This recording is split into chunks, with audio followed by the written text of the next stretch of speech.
showed me right from wrong, told me to be strong. Need you more than ever, Ya Rasulallah. You came to me to better me. Need you more than ever, Ya Rasulallah. Казакстандагы белгилүү дин алымы Саидтердин көрүнүктүү өкүлү Курбанали Эшан азиреттери Бишкекке Борбор Азия Саидтеринин жаңы офисинин курулуш иши менен таанышууга келди.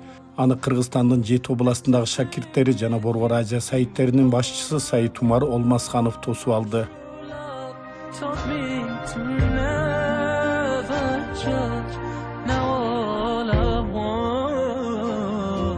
Is to be with you. Allahumma salli ala Sayyidina Mustafa ala habibika.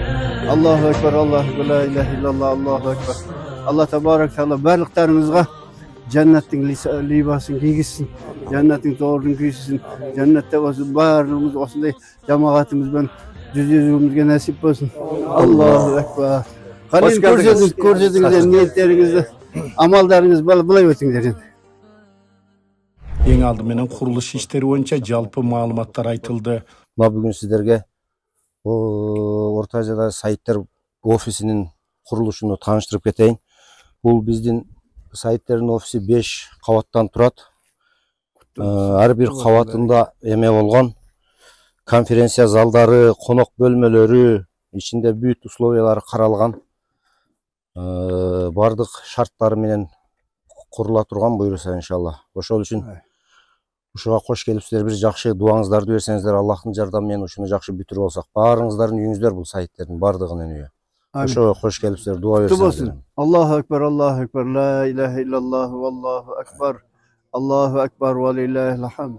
Allah Tebarek Teala olsa ulug' bir қызметтерге қадам қойған екенсіздер. Қадамдарыңыз құтты болсын. Қадамдарыңыз берекелі болсын. Байсалды болсын дейді ма? Мына осыншалық медресе салып, халыққа қызмет қылам дегенде осы күндерге, осылардың барлығына біріншіден рұқсат беріп жатқан патшаларымызға, Садыр Жаппар ағамызға, екінші сол мемлекеттің қызмет қылып жатқан халықтарымыздың барлығына, сол кісілер елімізді ұстап тұрған, қызмет қылдырып отырған, осындай жолға біздерге рұқсат беріп отырған сол кісілер бірінші. Барлықтарың ниеттеріңіз қабыл болсын, отбасыларыңызға, бала-шағалардың кәсіптеріңізге, Қырғызстан халқына Құдайым береке берсін. Одан да жайнап, жаснап, өмір кешулерінің халқына береке бере берсін. Алла Тәбарак Тағала. Алла жарфилер медеткер болсын. Аллаху акбар. Қадамыңыз құтты болсын, аға. Қош келіпсіз тағы бір жолы. Бізге аябай сыймық. Борборға бірінші біз қадам қояйық. Bütün dünya seyitleri, Kazakistan, Kırgızstan dünya seyitleri kele versin. Hizmetlerin kılay versin. Allah carfilerin medetkar versin. Allahu Ekber. Kişide bir bulmuşsam şaşularımız var. Şaşularımızı verip koyayak bana sizlerge. Şaşu endi. Durmaydı o endi. Belki şaşuumuzu kabul kılıp koyunuzlar. Allahu Ekber.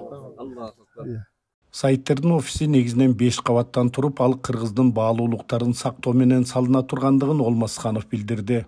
Кенен ылдый жака батчудай болуп атат, бул жерде жер кенен болуп атат. Парковочный территориялары дагы бүтүп азыр каралып атат да. Могу жагында дагы мына жер жетиштүү.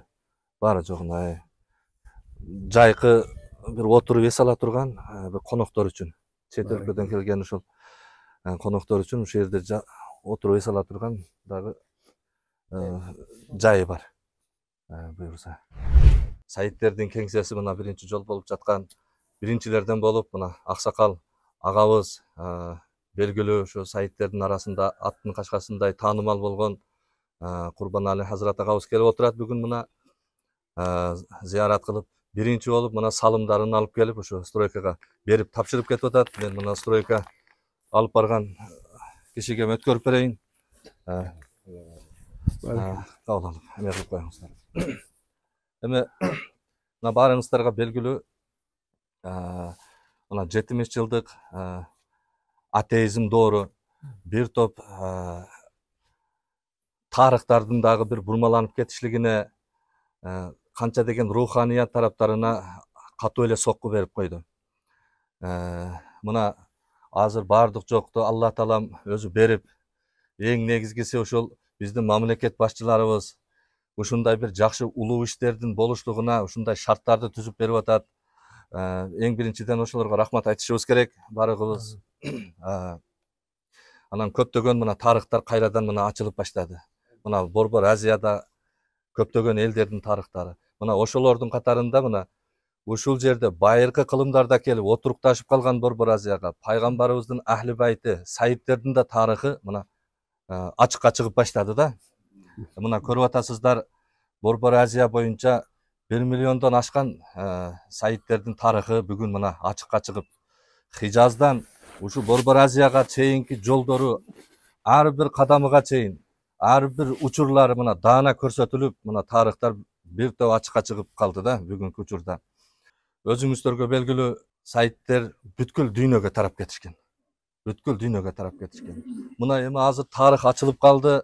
Дүйнөнүн ар кайсы жагынан чалып, мыймандарчылыкка, ушу коноктошуп, тууганчылык алаканы бекемдейли деген максат менен зыярат кылып туугандар дүйнөнүн ар кайсы жагынан келе берет экен. Амин. Келе берет экен. Биз Борбор Азия Саидтерибиз. Биз болсо өзү жеке ушул Борбор Азиянын Саидтер жетекчилиги, мен ушу Кыргызстан, ушу топурактын кулунумун, ошо жердин жигитимин.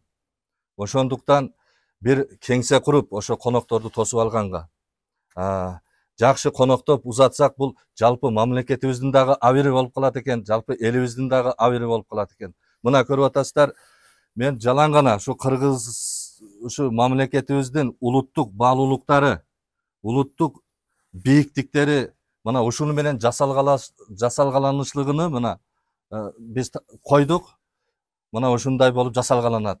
Албетте биз ушул топурактын Саидтери болгондон кийин, бир эл, бир дене болгондон кийин, биздин эң биринчи милдеттерибизден бирөөсү бул өзүбүздүн мамлекетибиздин, Кыргызстаныбыздын улуттук баалуулуктарын, улуттук бийиктиктерин дүйнөгө даңгазалоо болуп дагы саналат.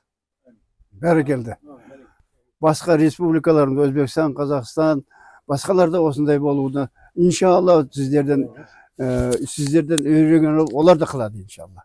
Бәр жерде Саидтерди урмат кылса, мемлекеттин жумусун жүргүзөт, халктын жумусун жүргүзөт. Пайгамбарым авлеттерин нуру бүтүн әлемди басады. Аллаху акбар. Алхамдулилла, биз ошол офистин эмесине курулуп бүтүшүндө кызматтабыз. Пайгамбарыбыздын ошо урпактарынын муриттери болобуз. Алхамдулилла, биз да ошо аз болсо да салымдарыбызды кошуп коелук. Келиңиз. Бәрекелді. Ана дуаға коебуз. Allahümme tekubbat. Allahümme vaffikna ma tuhibbu ve tardu minel kavmi ve lam. Allah jarpilerini medetken versin. İnşallah. Пайгамбарыбыздын урпактарынын борборунун түптөлүшү бул чоң жакшылык. Аны жеке тараптарда колдоого алышууда. Алымдарыбыз Саидтер баарлаган жердин элине көп жакшылыктар келе тургандыгын байыртадан белгилеп келишкен. Пайгамбардын урпактары барган жерде, эгерде эл ошол жердеги жашаган журт эстүү, кыраакы болсо, ошолордон өтө чоң пайдаланса болот. Алардын ошол бир назары же болбосо бир берген батасы эле кишинин келечегидеги максатка жетишиге ошол түрткү болот да. Ошону үчүн булардан пайдалансын эли журт деп Алла Таала буларды жер бетиге тараткан себеби да ошондон улам деп билебиз биз.